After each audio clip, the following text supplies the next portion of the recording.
جی hello دوستوں، میں ہوں قمر شیما، اور دوستوں جس طرح کہ آپ دیکھ رہے ہیں میرے ساتھ موجود ہیں فیض الرحمان صاحب۔ فیض صاحب بڑے سینئر جرنلسٹ ہیں اور واشنگٹن میں بیسڈ ہیں۔ پوری زندگی صحافت میں بتا دی۔ سر، سب سے پہلے تو آپ کے وقت کا بہت شکریہ۔ بہت بہت شکریہ چیما صاحب، thank you, good to be with you. Thank you sir. Faiz صاحب، آج سر آپ سے جو بات کرنی ہے، آپ نے مختلف پاکستان کے اندر سیاسی جماعتوں کے اتار چڑھاؤ، فوج کی مداخلت اور ڈائریکٹ رول، انڈائریکٹ رول سب دیکھا ہے، اور آپ واشنگٹن میں بیٹھے ہوئے ہیں، اور آپ جیسی اور بھی بہت ساری جو پاکستانی کمیونٹی اور جو صحافی یہاں بیٹھے ہوئے ہیں، یہ امریکہ میں بیٹھ کے جب صحافی اور جو پاکستانی یہ پاکستان کی پولیٹیکل انسرٹینٹی کو کیسے دیکھتے ہیں،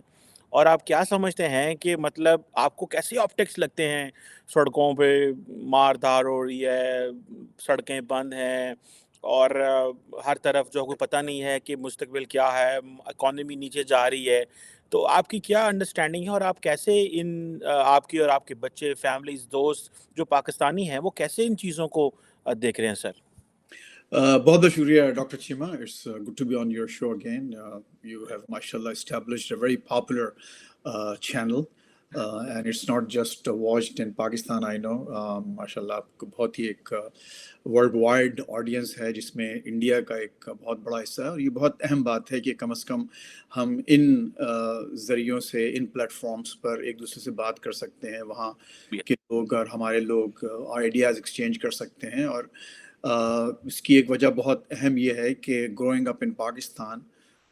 جو میرے پرسیپشنز تھے اور جو ہم کو پڑھایا جاتا تھا، دکھایا جاتا تھا، ظاہر ہے جب ہم یہاں پہنچے اور ایک طویل عرصے سے، تو اس کے بعد سے خود جب ہم آپس میں ایک دوسرے سے ملے ہیں تو ہمیں ایک نئے حقائق کا نئی سیٹ آف ریالٹیز کا احساس ہوا ہے. اور اس میں آپ کو یہ صرف ہمارے پڑوسیوں کی حد تک محدود نہیں ہے. میں آپ کو بتاؤں، I was born and raised in Karachi, اور کراچی ظاہر ہے پاکستان کا سب سے بڑا شہر، اہم شہر، مشہور شہر. تو کراچی والے یہی سمجھتے تھے کہ شاید ہم جو کچھ ہے پاکستان بس یہی ہے، اور بہت کم مجھے بھی موقع ملا کہ پورے پاکستان میں ٹریول کروں. تو ایون پاکستان کو جو میں نے ڈسکور کیا اور ایکسپلور کیا تو امریکہ میں کیا. جب مجھے یہاں میری ملاقاتیں، اٹھنا بیٹھنا پاکستان کے دوسرے علاقوں سے ہوا تو مجھے اندازہ ہوا. اور it's always a good practice to talk to each other, to get to know each other. تو اس سلسلے میں آپ کی جو یہ ایفرٹس ہیں، I am sure at some expense at some cost, یہ اہم ہے، اور جتنا اپریشیٹ کیا ہے کم ہے. اچھا دیکھیے، جو میرے جواب کا جو پہلا حصہ ہے وہ تو بہت آبویس ہے. ظاہر ہے جو بھی صورتحال ہے وہ بہت افسوسناک ہے، اسپیشلی اگر آپ ایک پورے اس کو بیک ڈراپ کو دیکھیں کہ ایک ایسا ملک جو کہ 5th largest nation in the world, and ایک اٹامک پاور، اور اور ایک اچھی بڑی مڈل کلاس، ایک اچھی یوتھ پرسنٹیج، آلموسٹ 70%، جس میں 30 سال سے کم عمر کے لوگ رہتے ہوں، اور جس میں واقعتاً بہت بڑا ٹیلنٹ. اور پھر اس کے بعد آپ یہ دیکھیے کہ پاکستان کے پاس جو کچھ ہے، یعنی سمندر سے لے کے بڑے بڑے دریا، پہاڑ، برف، ایوری تھنگ. پاکستان کے پاس کوئی ایسی چیز نہیں ہے جو اس قوم کے پاس کوئی ایسی چیز نہیں ہے جو مانے ہو اسی ترقی میں. اور کوئی وجہ نہیں ہے کہ آج قطر جیسا بالکل ایک ایک جو دنیا کے نقشے پر ایک ڈاٹ ہے، ایک چھوٹا سا، انتہائی چھوٹا سا ملک، وہ ایک جب $300 ارب دے کر ایک دنیا کا سب سے بڑا اسپورٹ ایونٹ اپنے پاس کرا سکتا ہے، اتنے بڑے بڑے اسٹیڈیمز بنا سکتا ہے، اور اتنا بڑا ایک ورلڈ وائڈ اس کو ایکسپوجر مل سکتا ہے. تو پاکستان جیسا ملک ترقی نہ کرے، اس کے لوگ خوشحال نہ ہوں، اس کے لوگ اپنی زندگیوں کی، اپنے بچوں کی عافیت کے لیے پرواہ کرتے رہیں ہر وقت، یہ ہمیں ظاہر ہے پوری صورتحال افسوسناک ہے. ایسا کیوں ہے اور اس کے لیے کیا کیا جا سکتا ہے، ظاہر ایک لمبی بحث ہے. لیکن جو کچھ باتیں جو ظاہر ہے کہ ہمارے پاس جو عام طور پہ کہی جاتی ہیں، سمجھی جاتی ہیں، میں کوئی بہت بڑی اس میں کوئی انکشاف نہیں کر رہا ہوں. جو ہمارا ایک پورا جو سیٹ اپ رہا ہے، پولیٹیکل سیٹ اپ شروع ہی سے، اور آپ یہ دیکھیے جب ملک بنا تو اس وقت خود ہمارے پاس کوئی ایسا خاکہ، واضح خاکہ موجود نہیں تھا. جلدی میں بنا، برٹش جلدی میں بھاگے یہاں سے. ان کی جو اسکیجول ڈیٹ تھی اس سے 1 سال پہلے انہوں نے اس پورے بر صغیر کو ڈیوائڈ کر کے اور وہ یہاں سے نکلے. تو کچھ چیزیں ایسی ہیں جو ہماری اپنی ایک بنیاد میں پڑی ہیں، بنیادی غلطیاں ہوئی ہیں ہم سے بھی دوسروں سے بھی، جس کا نتیجہ آپ آج بھگت رہے ہیں۔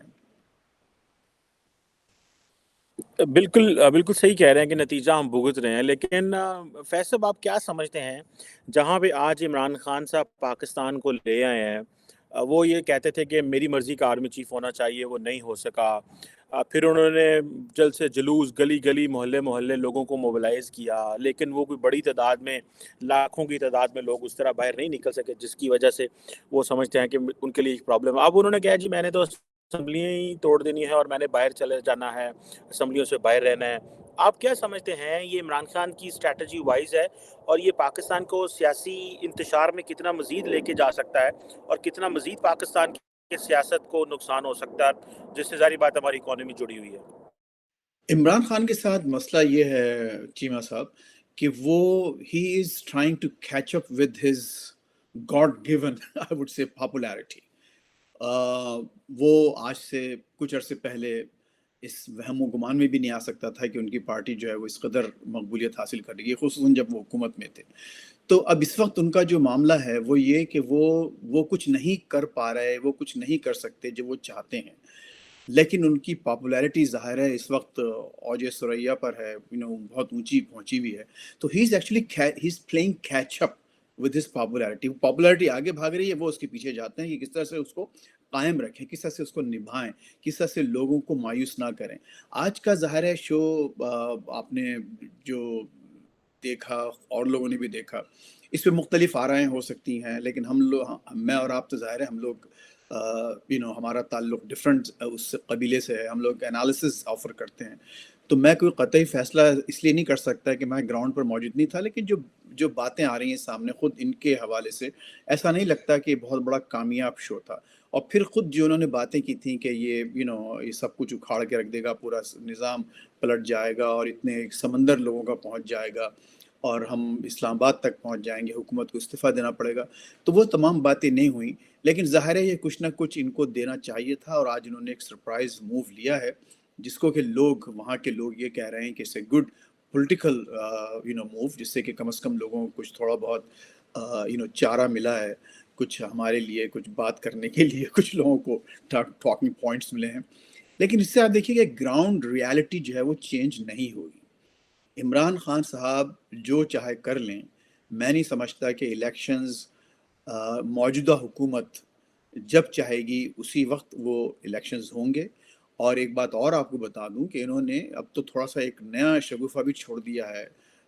نون لیگ نے۔ ایاز صادق صاحب جو ان کے بڑے اہم رکن ہیں اور وفاقی وزیر ہیں، کابینہ کے ممبر ہیں، انہوں نے یہ کہہ دیا جی آئین میں تو یہ بھی لکھا ہے کہ الیکشنز کو 6 مہینے کے لیے ملتوی بھی کیا جا سکتا ہے۔ تو اس کا مطلب یہ ہوا کہ نہ صرف یہ کہ ان کے ذہن میں یہ ہے موجودہ حکومت کے کہ یہ اپنا الیکشنز جو اس سے پہلے نہیں کروائیں گے، اس کی ڈیو ڈیٹ یعنی اکتوبر نومبر، بلکہ وہ ڈیٹ اس سے مزید 6 مہینے بڑھائی بھی جا سکتی ہے۔ یہ باقاعدہ جیو پہ انہوں نے ایک انٹرویو میں ایک یہ بات کی۔ ہو سکتا ہے کہ ایک فیلر کے طور پر چھوڑا ہو، لیکن ان کے ذہن میں تو اس کی واحد وجہ یہ ہے کہ عمران خان صاحب کے پاس اب وہ لیوریج نہیں رہا۔ پاپولیرٹی دیکھیے، پاپولیرٹی ایک حد تک ضرور کامیاب ہوتی ہے جب تک کہ وہ مطلب اگر واقعی میسو اگر کوئی آج شو ہوتا ہے ان کا تو شاید یہ لوگ مجبور ہوتے ہیں، لیکن اس وقت تو کوئی میسو شو کرنے میں کامیاب نہیں رہے عمران خان صاحب۔ اور اب جو ہے بال بیسیکلی گیند جو ہے انہوں نے حکمراں اتحاد کے کورٹ میں پھینک دی ہے ان کو، یا دانستہ طور پہ یا غیر دانستہ طور پہ۔ اب وہ جب چاہیں گے ان کی مرضی کے الیکشنز ہوں گے۔ اس کی وجہ بھی یہی ہے کہ آپ جانتے ہیں کہ جب دھرنا ہمارے عمران خان صاحب دیا کرتے تھے اس زمانے میں اسٹیبلشمنٹ، یعنی جس کو عرف عام میں یا کھل کر فوج کہا جاتا ہے، فوج ان کی پوری طرف تھی۔ اور ایک عجیب و غریب بیان ہمارے باجوہ صاحب کا آج آیا ہے، اسما شیرازی جو ایک مشہور و معروف جرنلسٹ ہیں، انہوں نے رپورٹ کیا ہے کہ NDU نیشنل ڈیفنس یونیورسٹی میں باجوہ صاحب نے ایک خطاب کے دوران یہ بات کی، جنرل باجوہ نے، آؤٹ گوئنگ آرمی چیف، کہ عمران خان کی PTI پر ہمارے 4 جنرلز قربان ہو گئے۔ تو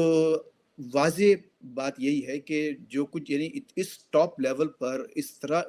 طرح کا کمٹمنٹ اسٹیبلشمنٹ کا میں نہیں سمجھتا کہ کسی اور شخصیت یا کسی اور پارٹی کو ملی ہو، اور وہ اس طرح سے بری طرح سے سیاسی طور پر بھی اور حکومتی سطح پر بھی، انتظامی حوالے سے پر بھی اور معاشی حوالے سے پر بھی حوالے سے بھی ناکام ہوئی ہو۔ تو اب ان کے پاس وہ لیوریج نہیں ہے کہ وہ اس حکومت کو مجبور کر سکیں کہ وہ عمران خان صاحب کی ٹرمز پر الیکشنز کروا سکیں۔ اور آپ یہی دیکھیں گے کہ جو انہوں نے اسمبلی توڑنے کی بات نہیں کی اور استعفے دینے کا باقاعدہ اعلان نہیں کیا، یہ کہا کہ ہم اس پہ مشاورت کر رہے ہیں، تو اس کا مطلب یہ ہے کہ ابھی بھی جو معاملہ لمبو میں ہے۔ اور ایک بات جو اور کہی جا رہی ہے وہ یہ کہ یہ تو آپ استعفیٰ لینے آئے تھے وفاقی حکومت سے، اور اب آپ مجبور کر رہے ہیں کہ دو جو بڑے صوبے ہیں ان میں آپ کی حکومت ہے، آپ ان سے ریزگنیشن مانگ رہے ہیں۔ بیسیکلی اپنی حکومتوں کو آپ کہہ رہے ہیں کہ آپ کچھ ہی دنوں میں مشاورت کے بعد آپ کو شاید استعفیٰ دینا پڑیں، اسمبلیاں توڑنا پڑیں، اور ظاہر ہے کہ وہاں پر پھر جو کچھ بھی ہوگا نئے الیکشنز ہوں گے۔ لیکن یہ معاملہ اتنا سادہ ہے نہیں، ایسا ہوگا نہیں، کیونکہ اب ابھی جسے کہتے ہیں کہ ہنوز دلی دور است، ابھی بہت سے اس میں سٹیپس ہیں، بہت سے واقعات ہیں جو رونما ہوں گے، اور اس کے بعد پھر آپ کچھ دیکھیں گے، کوئی نتائج نکلیں گے۔ باٹم لائن یہ ہے کہ عمران خان صاحب نے یہ ثابت کر دیا ہے، اس میں کوئی شک نہیں ہے۔ دیکھیے دو چیزیں انہوں نے، ان کے جو دو میجر اچیومنٹس ہیں اس پوری صورتحال میں، جس کو ہمیں صدق دل سے اور اوپنلی قبول کرنا چاہیے، وہ یہ کہ انہوں نے یہ ثابت کر دیا ہے کہ ان کی پارٹی اس وقت مقبولیت کے حوالے سے سب سے بڑی پارٹی ہے پاکستان میں، خصوصاً پاکستان کے سب سے بڑے صوبے پنجاب، جو کہ واقعی میٹر کرتا ہے، جہاں سے آپ کو معلوم ہے کہ جو طاقت کا سرچشمہ بہرحال ایک وہ بڑا صوبہ ہے، تو وہاں پر اور پورے پاکستان میں ان کی پاپولیرٹی اس وقت بالکل ٹاپ پر ہے، اس میں کوئی شک نہیں۔ نمبر 1۔ نمبر 2، انہوں نے یہ کہہ دیا ہے کہ لوگوں کے ایک ٹھیلے والے کے، ایک چھابڑی والے کا بھی منہ کھول دیا ہے۔ آج سے پہلے وہ باتیں جو صرف ہش ہش کر کے کہی جاتی تھیں کسی جنرل کے بارے میں، کسی کرنل کے بارے میں، کسی میجر کے بارے میں، آج لوگ بالکل جو ٹاپ پوزیشنز ہیں آرمی کی، آپ کی، اس کے بارے میں بالکل کھل کے، بغیر کسی خوف کے، بغیر کسی ہچکچاہٹ کے وہ باتیں کر رہے ہیں۔ آپ یہ دیکھیے کہ اعظم سواتی کے ساتھ جو ہوا، اور شہباز گل کے ساتھ جو ہوا، آج وہ سب کچھ کرنے کے بعد وہ دونوں کے دونوں دوبارہ لگے ہوئے ہیں، ٹویٹس کر رہے ہیں، تقریریں کر رہے ہیں۔ تو وہ جو خوف تھا وہ انہوں نے ختم کیا۔ اچھا یا برا جو بھی ہوا وہ پاکستان خود دیکھے گا، اس کو وہاں کے عوام بھگتیں گے۔ آئی ہوپ کہ اچھا ہی ہو، لیکن یہ بہرحال ایک امر ہے، طے شدہ بات ہے کہ یہ ان کا ایک بہت بڑا کارنامہ ہے عمران خان صاحب کا۔ ان دونوں کارناموں کے بعد کیا یہ گراؤنڈ پر اپنے لیے کچھ حاصل کر سکتے ہیں؟ اس کا صرف ایک طریقہ ہے، اس کا طریقہ یہی ہے، اور جس کی وہ خود تبلیغ کر رہے ہیں، جس کو خود وہ پریچ کر رہے ہیں، کہ آئین اور قانون کی بالادستی۔ آئین اور قانون کی بالادستی اسی وقت ہو سکتی ہے جب آپ اس پورے نظام کے ساتھ کو لے کے ساتھ چلیں، کیونکہ آپ کا آئین ہے، اور اسی آئین کے تحت آپ کی جوڈیشری ہے، اسی آئین کے تحت آپ کے مختلف ڈپارٹمنٹس ہیں۔ پھر ایک بات اور بھی بڑی اہم ہے، اگر آپ نے یہ کہا ہے کہ جی اسمبلی سے ہم استعفے دے دیں گے، تو آپ کے ایک بہت اہم آدمی بیٹھے ہیں ایوان صدر میں، کیا آپ ان سے یہ توقع کریں گے کہ وہ بھی استعفیٰ دے کے باہر گھر چلے جائیں؟ اگر آپ واقعی انہوں نے یہ کہا کہ میں اس نظام کا حصہ نہیں بننا چاہتا، تو ٹھیک ہے، آپ اسمبلیوں سے استعفے دے رہے ہیں، گلگت بلتستان سے آپ نکلیں گے، پھر آپ کو آزاد کشمیر کی جو آپ کی حکومت ہے وہاں سے آپ کو نکلنا پڑے گا، اور پھر اس کے بعد جو آپ کے جو غالباً ان پیرلل پھر آپ کو صدر صاحب سے بھی یہ کہنا پڑے گا بھائی آپ بھی گھر جائیے، کراچی واپس جائیے، آپ کا بھی کام ختم، چونکہ ہم نظام۔ تو یہ ایک ایسا ہے جو ایک میں نہیں سمجھتا کہ ایک اپروپریٹ بیہیویئر ہے ایک ایسے شخص کا جو کہ آئین اور قانون کی بالادستی پر یقین رکھتا ہو۔ ان کا راستہ صرف ایک ہے، وہ اس بات کو تسلیم کریں کہ الیکشنز اپنے وقت پر ہوں گے، اور اس کے لحاظ سے پھر اب اپنی ایک پولیٹیکل اسٹریٹجی بنائیں۔ ٹھیک ہے، عوام کو جیسا کہ کہا جاتا ہے کہ پلٹ کر جھپٹنا، جھپٹ کر پلٹنا، لہو گرم رکھنے کا ہے ایک بہانہ، تو آپ لہو ضرور گرم رکھیں لوگوں کا، لیکن آپ کو کچھ چیزوں پر اتفاق کرتے ہوئے، پاکستان کی معیشت کو مد نظر رکھتے ہوئے آپ کو ایک پولیٹیکل پروسیس کا حصہ بننا پڑے گا، اور اسی کے ذریعے آپ کی کامیابی، میں سمجھتا ہوں کہ ان کو واضح کامیابی ملے گی الیکشنز میں جب بھی ہوں گے، لیکن اس کے لیے ان کو سسٹم کو ابھی سے مضبوط کرنا پڑے گا، آئندہ جو کچھ بھی ان کے پاس وقت ہے۔ بالکل صحیح کہہ رہے ہیں کہ سسٹم کو مضبوط کرنے کے لیے ان کو سسٹم میں آنا پڑے گا، لیکن جانا نہیں چاہیے۔ فیض صاحب آپ کیا سمجھتے ہیں یہ جو آرمی چیف نے یہ کہا، جو آپ نے عاصمہ شیرازی صاحب کے حوالے سے بات کی کہ 4 جنرل پی ٹی آئی پہ قربان ہو گئے، آپ کیا سمجھتے ہیں جب آپ لوگوں سے واشنگٹن میں ادھر صحافیوں سے ملتے ہیں، انڈین صحافی دوستوں سے اور سب ملکوں کے صحافیوں سے، وہ کیا دیکھتے ہیں کہ آج بھی 21ویں صدی میں 2022 میں پاکستانی جنرلز جو ہیں وہ اس طرح سیاسی جماعتوں کو سپورٹ کر رہے ہیں، ڈیموکریسی کو انڈرمائن کر رہے ہیں، کہتے یہ ہم ڈیموکریسی کو پروموٹ کر رہے ہیں لیکن بہت سارے طریقوں سے انڈرمائن بھی ہو رہی ہے، کس طرح میڈیا جو ہے وہ اس کو جو ہے اپنی رکھیل بنایا جاتا ہے، اور کس طرح تو لوگ، آپ کیا سمجھتے ہیں ایسے جیسے سوال آپ سنتے ہیں تو کیا جواب دیتے ہیں آپ، اور کس طرح کی بحث جو ہے وہ کی جاتی ہے آپ کے ارد گرد جب اس طرح کی چیزیں سامنے آتی ہیں؟ چیمہ صاحب، گھر آئی ہوئی لکشمی کو واپس نہیں کیا جاتا، باٹم لائن یہ ہے۔ اب لکشمی آپ دولت کی لکشمی کہہ لیں، طاقت کی لکشمی کہہ لیں، وہ جو قوت، جو طاقت ہماری فوج کو شروع دن سے ملی ہے۔ دیکھیے پاکستان کے ساتھ، اگین میں اس پہ کوئی فیصلہ صادر نہیں کرنا چاہتا، اچھا یا برا جو بھی، Pakistan inherited an out sized army at partition. جب پارٹیشن ہوا تو جن فوج میں بڑی اکثریت مسلمانوں کی، خصوصاً پنجابی مسلمانوں کی تھی برٹش آرمی میں، اور انہوں نے جب پاکستان کے لیے آپٹ کیا تو پاکستان نے اپنے ریسورسز اور اپنے سائز اور اپنے پرابلمز کے پروپورشن میں ایک زیادہ بڑی آرمی اس کو ملی۔ اس آرمی کو اپنے آپ کو سسٹین کرنا تھا، اور انہوں نے اپنے آپ کو سسٹین کیا، نہ صرف سسٹین کیا بلکہ ظاہر ہے کہ ہم پاکستانی اس بات کو کھلے دل سے نہیں مانتے۔ اگر امریکہ اور ویسٹرن پاورز ہماری شروع میں پاکستان کی آرمی کو بلڈ نہیں کرتے تو آج یہ حال نہیں ہوتا۔ تو یہ ظاہر ہے کہ اس میں امریکہ کا بہت بڑا ہاتھ ہے، ویسٹ کا بہت بڑا ہاتھ ہے کہ آج پاکستان کی آرمی اتنی اسٹرانگ آرمی ہے۔ اگر صدر ریگن اگر دوسری طرف نہیں دیکھتے تو آج شاید ہمارا پوری جو 80s میں جو وار ہو رہی تھی افغان وار میں، اور ہم نے ضیاء الحق صاحب kept on developing the nuclear program، وہ اگر ریگن کا وائٹ ہاؤس اگر دوسری طرف نہیں دیکھتا، اس کے بعد پھر بش صاحب سینئر کا، تو وہ ہم ابھی ایٹامک پاور نہیں ہوتے۔ تو اس میں یہ نہ بھولیں کہ ہم کو یہ جو کچھ بھی آج پاکستان آرمی کی جو طاقت ہے، اور جس میں تھوڑا سا ویسٹ کا بھی کافی حصہ ہے، اور ہم ان کو بھی مورد الزام ٹھہرا سکتے ہیں۔ اب دیکھیے یہ تو کبھی نہیں ہو سکتا ہے کہ میرے پاس اتنی پاورز ہوں،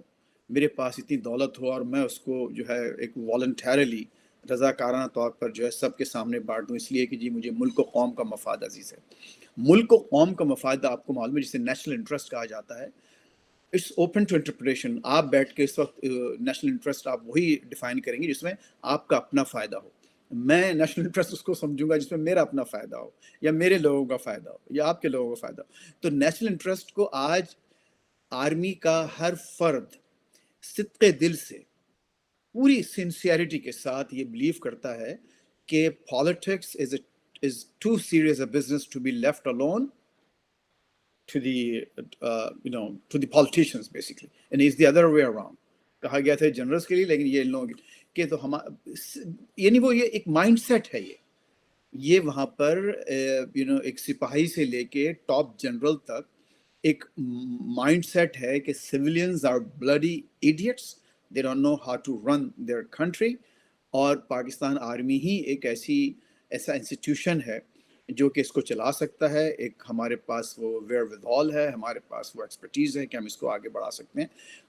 اور کسی حد تک وہ درست بھی کہہ سکتے ہیں۔ اس کو میں سمجھ بھی سکتا ہوں اس پوری صورتحال کو، کیونکہ آپ نے جو پولیٹیشنز کا جو حال دیکھا ہے اوور دی ایئرز، اور آج بھی دیکھ رہے ہیں، خود عمران خان کو دیکھیے جو ایک اتنے بڑے پولیٹیشین بن کے سامنے آئے، تو خود ان کا بھی آپ یہ حال دیکھیے کہ وہ بغیر ایک اسٹیبلشمنٹ پر لیوریج کے آگے نہیں بڑھ پا رہے۔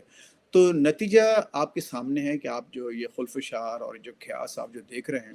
وہ ایک مائنڈ، دونوں طرف کے مائنڈ سیٹس کا ہے۔ اور مائنڈ سیٹ باجوہ صاحب کے یہ کہنے سے چینج نہیں ہو سکتا اپنی آخری دنوں کی تقریر میں کہ جی اب ہم سیاست میں حصہ نہیں لیں گے۔ ایک طرف تو آپ یہ کہتے ہیں کہ جی ہم سیاست میں حصہ نہیں لیں گے، آپ نے یہ کہا کہ جی فروری پچھلے سال سے ہم نے طے کر لیا تھا۔ ارے بھائی، فروری پچھلے سال کو تو چھوڑیے، اب سے 2 مہینے 3 مہینے پہلے آپ سندھ کے گورنر ایک صاحب لگے ہیں، کامران ٹسوری صاحب، جن کو کوئی نہیں جانتا تھا، جن کو ان کی اپنی پارٹی یعنی MQM ٹوٹل ڈسون کر چکی ہے، اور وہ کسی کے کہنے پر اچانک اوور نائٹ گورنر بن کے بیٹھ گئے. پھر اور بھی بہت سی چیزیں چل رہی ہیں پیچھے. یہ دعویٰ کرنا ہے کہ ہم نے سیاست چھوڑ دی ہے، یہ نہ ہی قابل یقین ہے اور نہ ہی قرین قیاس ہے، نہ سمجھ میں آنے والی بات ہے، نہ یقین کرنے والی بات ہے. کیونکہ اگر آپ اس طرح سے ایک چیز کو اچانک شٹ آف نہیں کر سکتے، یہ کوئی ایک اس سے لوکوموٹیو کو آپ کو معلوم ہے کہ وہ اس پر ایسے بریکس نہیں لگائے جا سکتے کہ بس آج سے میں نے یہ کر کے فوراً ٹرین جو ہے وہ ایک نیا موڑ، ایک 90 ڈگریز کا ٹرن اس نے لے لیا یا 180 ڈگریز کا لے لیا. ایسا نہیں ہو سکتا. آپ کو قوم کو یہ بتانا پڑے گا، سمجھانا پڑے گا، اور اس کے لیے آپ کو ایک پروگرام شیئر کرنا پڑے گا، جسے ہم لوگ یہاں پر مینجمنٹ میں کہتے ہیں چینج مینجمنٹ. آپ آئیں، سمجھائیں، بتائیں کہ دیکھیں ٹھیک ہے، ہم سے آپ نے ایک حد تک تو مانا کہ ہم سے غلطیاں ہوئی ہیں، ٹھیک ہے غلطیاں ہوئی ہیں، لیکن اس غلطی کا مداوع یہ نہیں ہے کہ کہہ رہے ہیں کہ جی فروری سے ہم نہیں کر رہے، لیکن آپ لوگوں کو اور بہت سی چیزیں نظر آ رہی ہیں. تو آپ کو ایک واضح پلان، ان کمنگ جو لیڈرشپ ہے، میرا ایک سنسیئر مشورہ یہ ہے ان کو کہ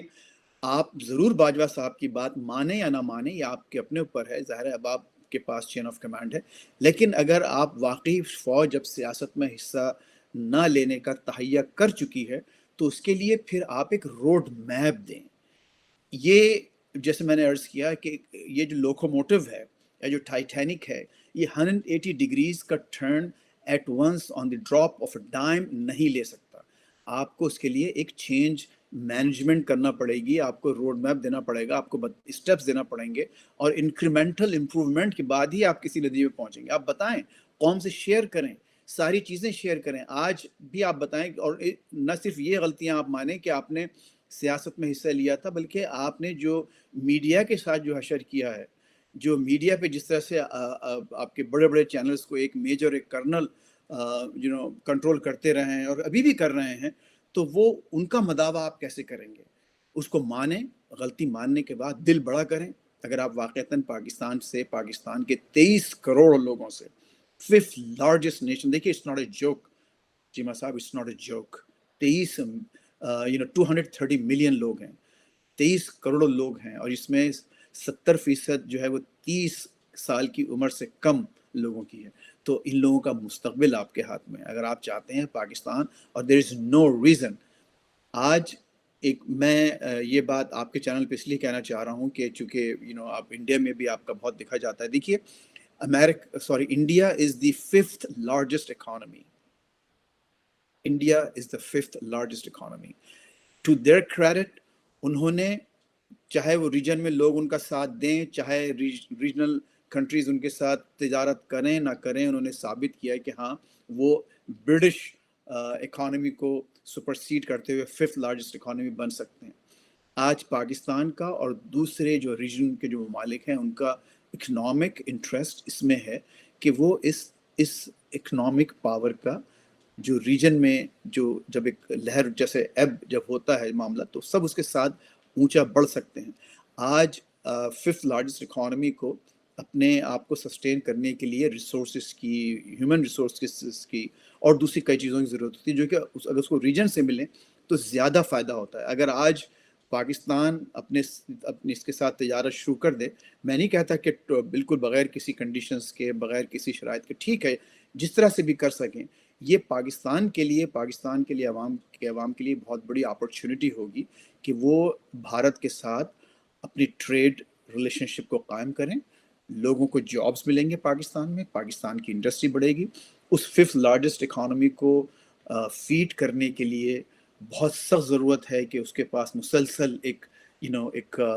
سپلائی چین بنی رہے ہر چیز کی. وہ سپلائی چین میں پاکستان بھی حصہ بن سکتا ہے، پاکستان فوائد اٹھا سکتا ہے. It's in our interest to become part of that economic ebb. بالکل صحیح کہا آپ نے فیض صاحب کہ یہ ہمارے انٹرسٹ میں ہے کہ ہمیں یہ کتھارسس جس کی باجوہ صاحب بات کر رہے ہیں، یہ چلو ادارے میں تو شروع ہوا ہے، لیکن آپ اتنی بڑی قوم کو کیسے آگے لے کے چلنا ہے اس پولیٹیکل انسٹیبلٹی کی طرح، اس طرح اداروں کی طرف سے انٹرونشنز کرنا اور ہائیبرڈ رجیم بنانا جس کا پاکستان کو بڑا نقصان ہوا ہے. لوگ تو آتے ہیں چلے جاتے ہیں، لیکن بعد میں وہ قوم جو ہے، وہ کروڑوں لوگ وہ ان فیصلوں کی بھیڑ چڑھ جائیں گے. اس کے اوپر کون ہے جو مداوع کر سکتا ہے؟ عمران خان فوج کا سہارا لے کے طاقت میں آتے ہیں، اور آ کے بتاتے ہیں کہ میں جمہوریت ہوں اور میں آزاد ہوں اور میں اس طرح کی باتیں کرتے ہیں. یہ میرا خیال ہے کہ وقت ہے کوئی تھوڑا سچ بولیں ہمارے ساتھ اور ہمیں بتائیں, ورنہ یہ نہ ہو کہ 8 سال بعد 6 سال بعد سچ کا پتہ چلے, ملک کا بھی نقصان ہو جائے اور آپ کی عزت میں بھی جو ہے وہ عزت بلکہ کہیں کی نہ رہے.